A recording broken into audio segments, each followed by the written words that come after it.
the Sons Boys Mountains of Latimer County, Oklahoma. This is one of the places where nature hides its wildest and most unforgiving face. Dense trees, steep slopes and an engulfing silence. In October 2009, these mountains became home to one of the strangest mysteries in modern American history. Imagine, you're miles from civilization, on a deserted dirt road known only to hunters and miners. You come across a 2003 Ford pickup truck. The vehicle was abandoned. But it doesn't look like they were abandoned in a hurry, it's like their owners just evaporated. The doors are not locked. The windows are solid. The view you see when you look inside is where logic ends. In the back seat, Maisie, the family's beloved little dog, is trembling with fear, exhausted from hunger. Wallets, IDs, cell phones in the glove compartment. No one would leave these behind on the top of a mountain. And the weirdest thing, $32,000 in cash stuffed into an envelope. The banknotes are just sitting there, untouched. If it was a robbery, why would the thieves leave a fortune behind? If this was an escape, why didn't they take their ids? Bobby, Sherilyn and their 6-year-old little girl, Madyson Jamison. They got out of that truck that day and no one ever saw them alive again. What they left behind were more chilling questions than answers. To solve this mystery, we first need to know the victims. We must move beyond those faded photos in missing persons reports. Who were the Jamisons?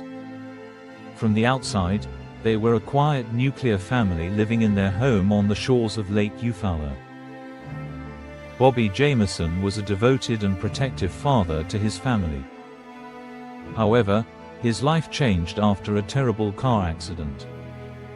Chronic back pain had taken over him, and these pains were gnawing at his mood day by day. Sherilyn, on the other hand. Sherilyn was a complex soul. Those who knew him spoke of his talent for art and his passion for gardening. But at the same time, storms were raging in the depths of his mind. He had been diagnosed with bipolar disorder. When he didn't take his medication regularly, he was tossed between the deepest pits of depression and the most dangerous peaks of mania. And in their midst, oblivious to what's happening, is Madyson, a vibrant, brilliant 6-year-old.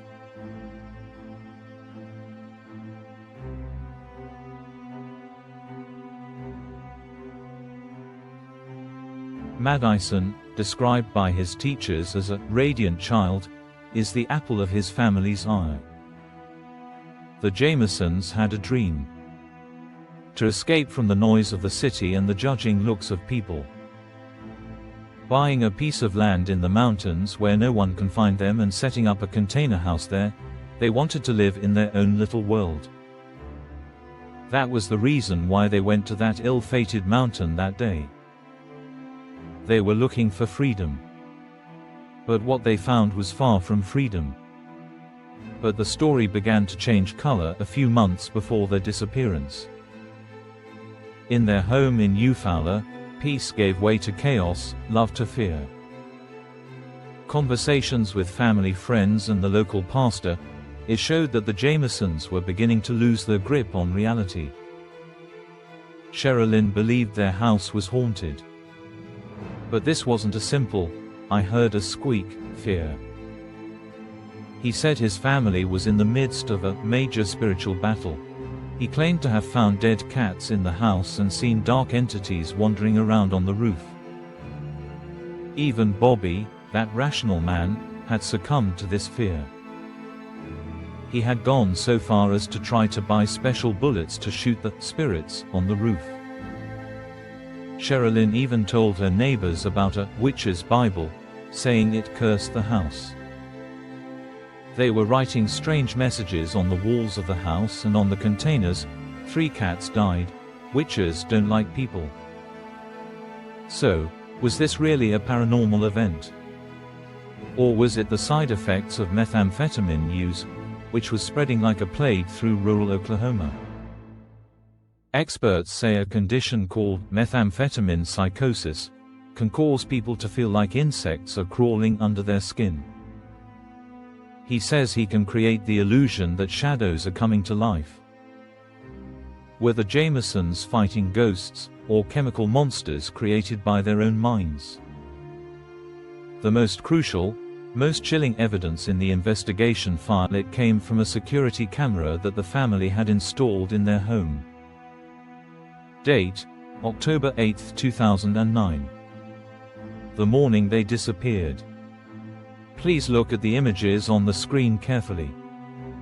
What you see here isn't an excited family getting ready to go on vacation. There's a disturbing mechanicalness to their movements. There is a mechanicalness in their movements that disturbs one. Bobby and Sherilyn.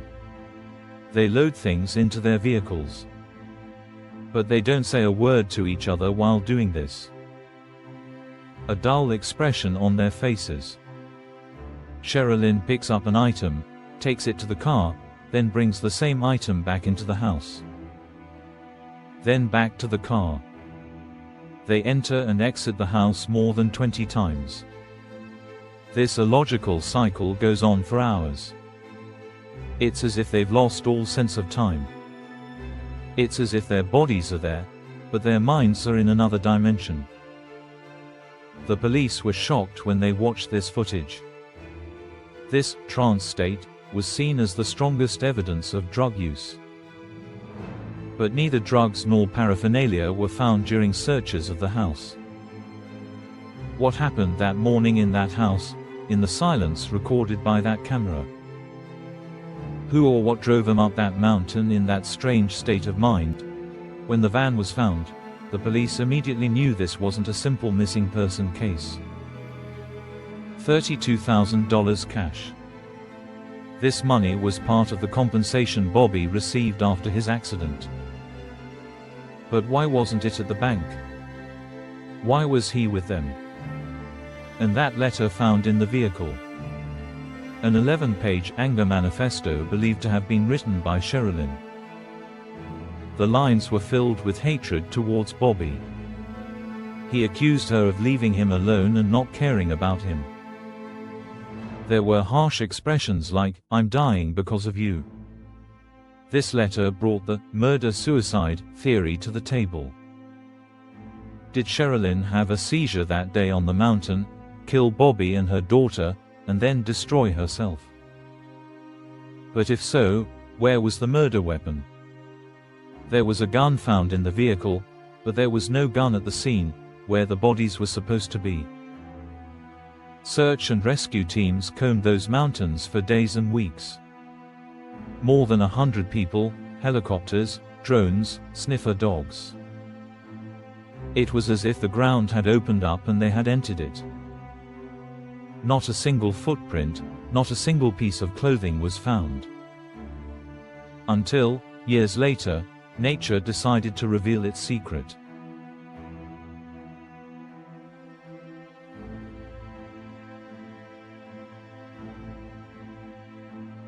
The calendars were showing November 2013. 4 whole years had passed since their disappearance. Hopes were gone, the file was put on dusty shelves. 2 deer hunters were about 5 kilometers from where the truck was found. He came across bone fragments in the dense bushes. Forensic examination confirmed the bitter truth. They were Bobby, Sherilyn and little Madyson. Their location was as mysterious as their disappearance. They were lying face down, side by side. Adults and children. All in one. When forensic anthropologists examined the bones, they found no bullet holes. He found neither a knife mark nor a fracture in the skull. The cause of death was recorded as undetermined. The biggest question mark here was 5 kilometers. Walking 5 kilometers through difficult, rocky, bushland. It was almost impossible for Bobby, who has a back injury, and a 6-year-old child to walk this distance. Did they go there of their own volition? Or someone dragged them into the forest at gunpoint and killed them in a way that would not leave a trace, perhaps poisoned or frozen to death? Where the hunters found it was a hole near Sherilyn's skull. But experts said it could have been made by animals. The truth had vanished with the rotting bones. Even today, the Jamison family case remains an unsolved mystery. On one side, there are those who say they froze to death as a result of a mass hallucination triggered by methamphetamine. On the other hand, there are those who claim that Bobby's father was executed because of his shady connections. Even those who think they are victims of racist sects or drug cartels operating in those mountains.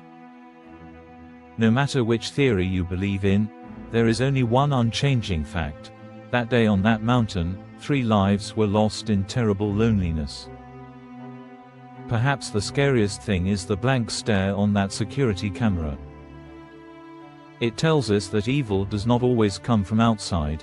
It reminds us that sometimes it is inside our minds, sometimes it is closest to us, and sometimes it is hidden in the silence of a mountain road. The spirits of the Jamison family may still be seeking peace in the Sons Boys Mountains. And for those of us left behind, this story will never truly end. Don't stay in the dark.